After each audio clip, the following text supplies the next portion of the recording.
परम पूज्य श्री महाराज जी के YouTube चैनल को सब्सक्राइब करें तथा पूज्य महाराज श्री जी की कथाओं को सर्वप्रथम देखने के लिए बेल आइकन दबाना ना भूलें।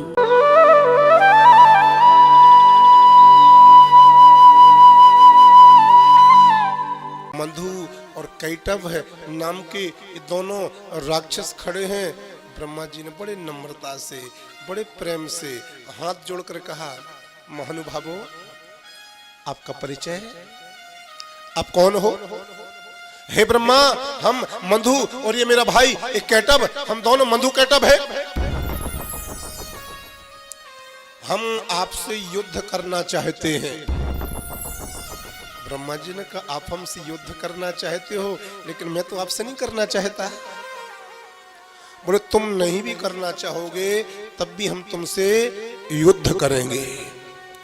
या तो आप हमसे युद्ध करो, या ब्रह्मा अपने सिंहासन से नीचे उतरो, हमें अपने सिंहासन पर बैठा लो और फिर हाथ जोड़ करके हम दोनों की स्तुति करो। तुम हम दोनों की प्रार्थना करो। तुम हम लोगों से बोलो, तुमेव माता च पिता तुमेव बंधु च सखा तुमेव विद्या द्रविणम तुमेव सर्वम मम देव देवा। या तो युद्ध करो या फिर पराजय स्वीकार करके अपने सिंहासन पर हमको विराजो दोनों को और हमारी स्तुति करो। ब्रह्मा जी ने कहा, ये दोनों देवी माता से आशीर्वाद लेकर के महापराक्रमी हो गए हैं।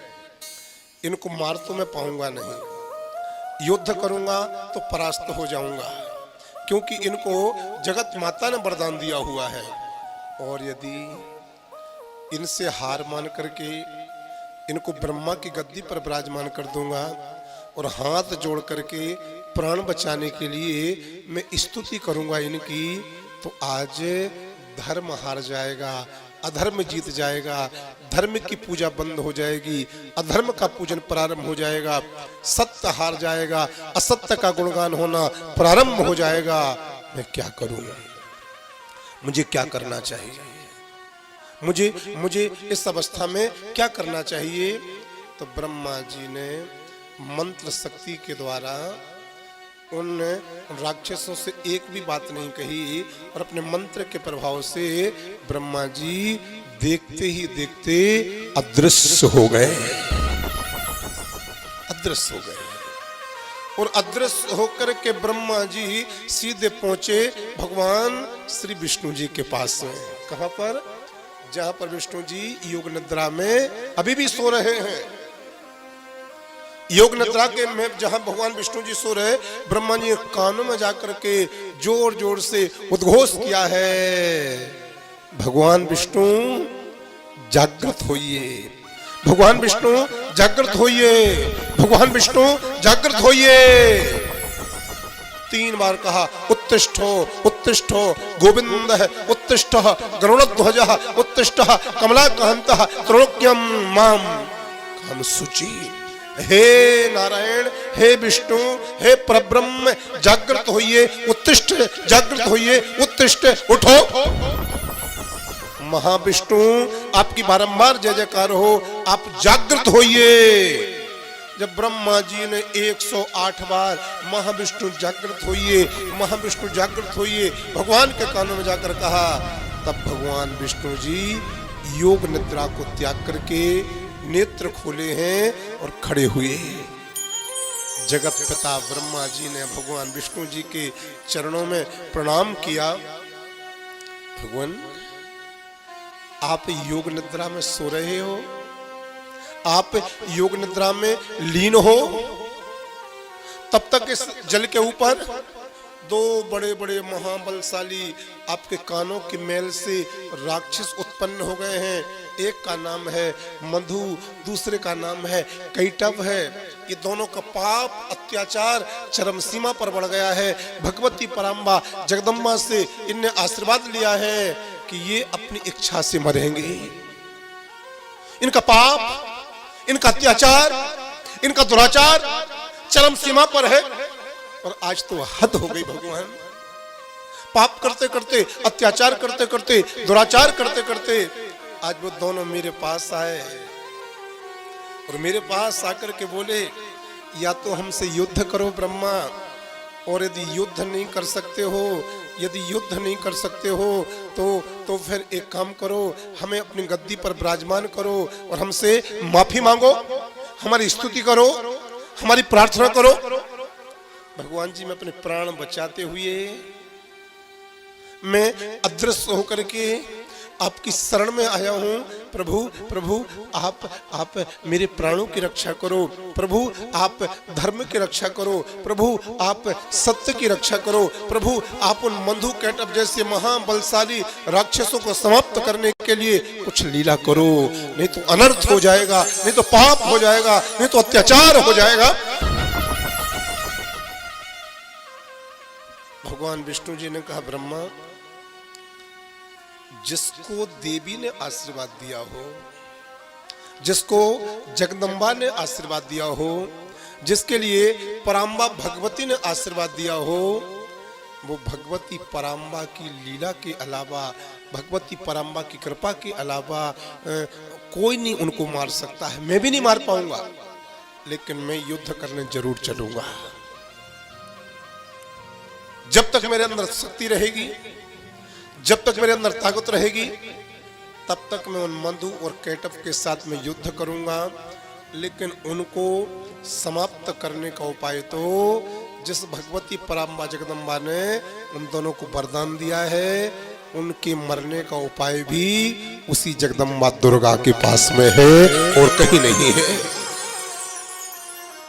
भगवान श्री विष्णु एक हाथ में शंख, एक में चक्र, एक में गदा और एक में पद्म लेकर के जहां मधु कैटभ दोनों का अत्याचार हो रहा था, भगवान विष्णु जी प्रकट हो गए।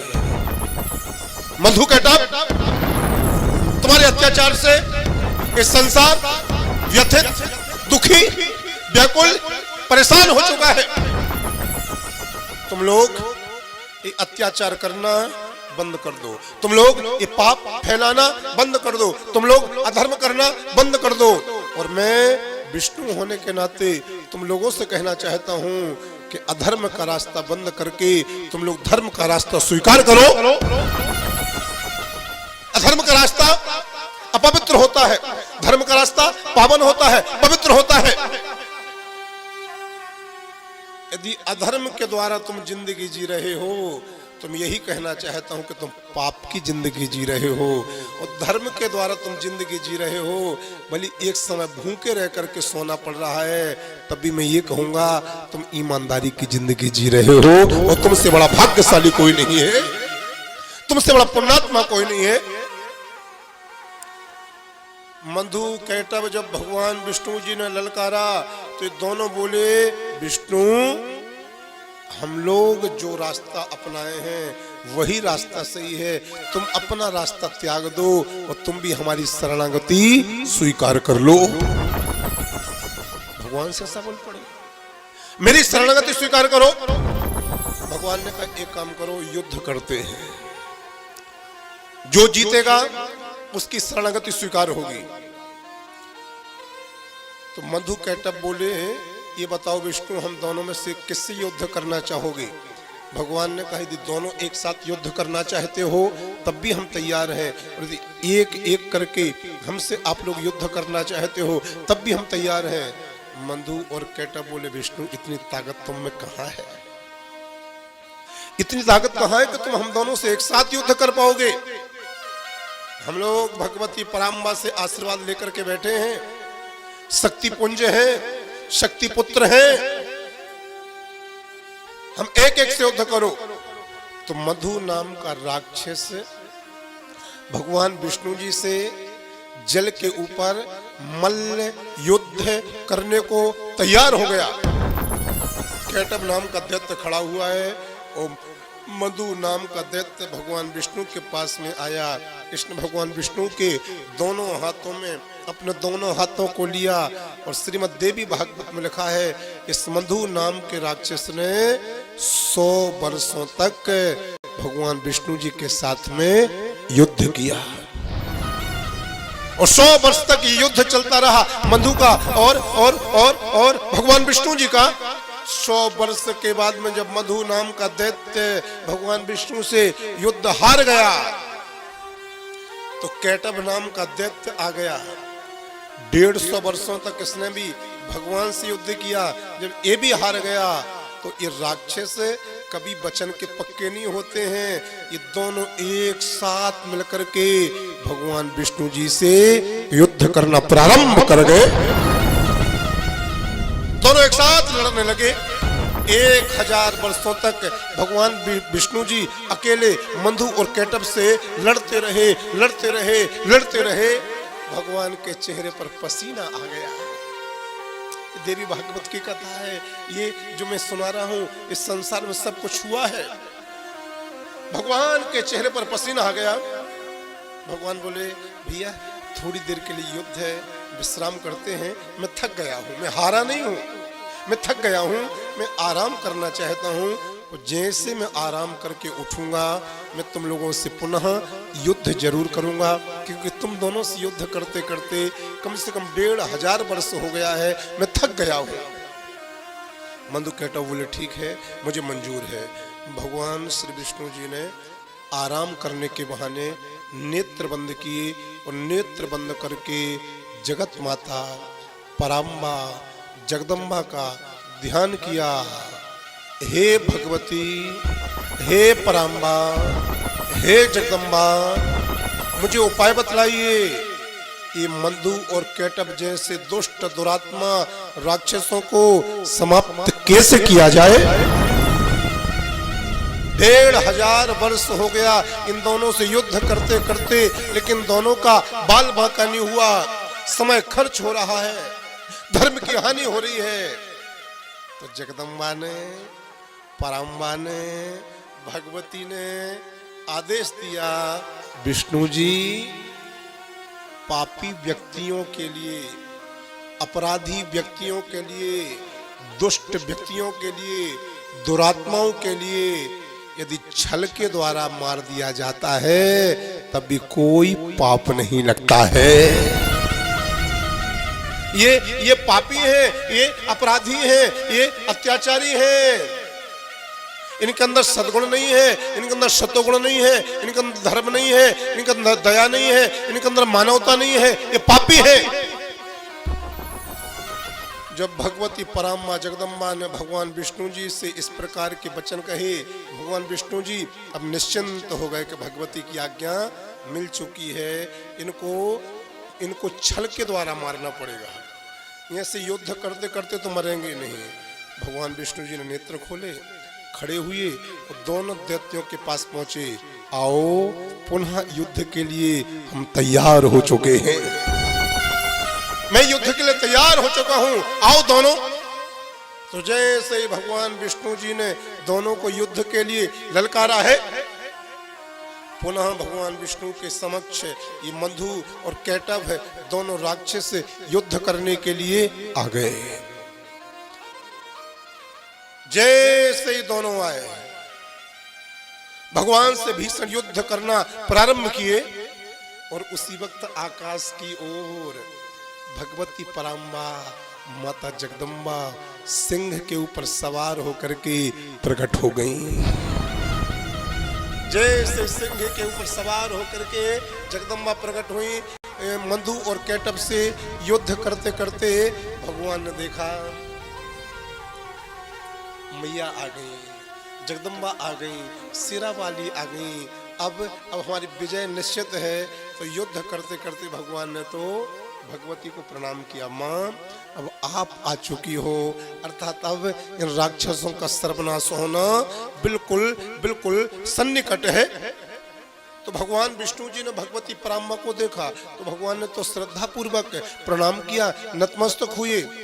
लेकिन उसी भगवती पराम्बा जगदम्बा को जब इन मधु और कैटभ दोनों ने देखा तो भगवती के सुंदर रूप को देख करके, भगवती के सुंदर स्वरूप को देख करके ये दोनों आसक्त हो गए। ये भगवती के रूप को देख करके मधु और कैटभ दोनों मोहित हो गए। और जब माता रानी को इस स्वरूप को देख करके दोनों मोहित हो गए, इनकी इनकी इनकी शक्ति क्षीण हो गई, इनका बल शिथिल हो गया और ये दोनों भगवती को देख रहे हैं। देखना चाहिए था माँ के रूप में, लेकिन देखने लगे दोनों सुंदरी के रूप में। इनकी शक्ति समाप्त हो गई, ये बिल्कुल शिथिल हो गए और ये युद्ध से दोनों मानो बिल्कुल विरक्त हो गए। तभी भगवान श्री विष्णु जी ने उन्हें गंभीर वाणी से कहा, हे दैत्यों, तुम्हारी युद्ध कला से हम बड़े प्रसन्न हैं। यदि तुम चाहो तो तुम दोनों हमसे वरदान मांग सकते हो। ये सब चाल है, ये सब छल है। भगवती प्रकट हुई, भगवान ने प्रणाम किया और भगवती ने इनको ऐसे दर्शन दिया, दोनों मोहित हो गए। भगवान विष्णु जी बोले, हम तुम्हारे दोनों के युद्ध कला से बड़े प्रसन्न हैं, वरदान मांगो, तुम्हें क्या चाहिए। तो भगवान विष्णु जी की वाणी को सुन करके दोनों दैत्य भगवान का मजाक उड़ाने लगे, अट्टहास करते हुए बोले, अरे विष्णु, तू मुझे क्या वरदान देगा? तू तो 1500 वर्षों से हम दोनों से युद्ध कर रहा है, लेकिन हम दोनों ने इतने कितने बार तुझे परास्त कर दिया, तू क्या हमें वरदान देगा? यदि वरदान की इतनी आवश्यकता है, वरदान का इतना ही शौक है, तो हे विष्णु, तू वरदान मांग, हम दोनों से तुझे क्या चाहिए हम देते हैं। भगवान का दोगे? बोले जरूर दूंगा। दोगे? जरूर दूंगा। मैं जो मांगूंगा वो दोगे? बोले बिल्कुल दूंगा। अब वो जी इनका मन कहाँ लगा है? इनका मन लगा देवी जी की सुंदरता में, इनका मन युद्ध से खत्म हो गया। भगवान ने कहा जो मांगूंगा दोगे? बिल्कुल बिल्कुल दूंगा। बोले एक वरदान दो, तुम दोनों की मौत मेरे हाथों से हो गए, तुम दोनों की मौत मेरे हाथों से हो गए। अब उनका दिमाग तो लगा था वहां पर। बोले हम दोनों वरदान देते हैं कि हमारी मौत विष्णु तुम्हारे हाथों से। कैटअप बोला मधु से, ये वरदान क्या दे दिया, होश में हो? अरे राम राम राम राम राम, हम तो इस देवी के चक्कर में पड़े रहे, इसकी सुंदरता को देखते रहे, इसके रूप लावण्य को देखते रहे, ये क्या वरदान दे दिया। बोले अब तो वरदान निकल गया, वरदान देने वाले को दे भी चुके। मंदुकटा बोले देखो भैया, हम वरदान में थोड़ा संशोधन करना चाहते हैं। भगवान बोले वरदान बदल तो नहीं सकता है, हाँ संशोधन करना चाहते तो कर लो।